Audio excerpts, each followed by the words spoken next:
So, shout mga tao. Papunta nga pala kami ngayon ng Bonifacio. Tama ba ako, Bonifacio? Tama kayo, tama kayo. Ako naman eh.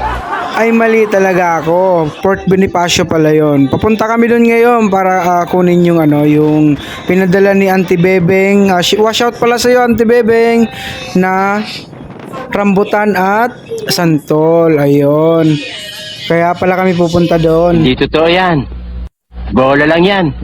Sira ulo. At dito nga kami dumaan sa May Kalayaan Bridge. Alam nyo ba na ang laking tulong ng Kalayaan Bridge na to kasi nasa Mandaluyong ka pa lang, pagbaba mo BGC ka na agad. Sakto yung caption ng BGC bus mga tao, di ba?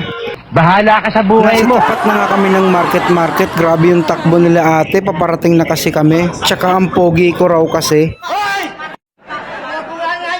Pagdating nga namin dito sa C5, nakita ko sila kuya. Ayan, napakasipag nila. Bibigyan ko sana sila ng pagkain kaso wala akong dala. Nakakagigil ka.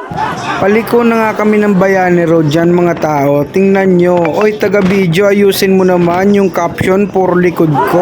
Nandito na nga kami kila Tito Toto kung saan namin kukunin yung rambutan at saka santol. Si JM nga lang yung naabutan namin sa bahay, pinsan ng asawa ko. Nagluto nga siya ng sinabawang tilapia kaya nagutom ako. Kakain na muna ako. Salamat sa panonood. Sana nag-enjoy kayo.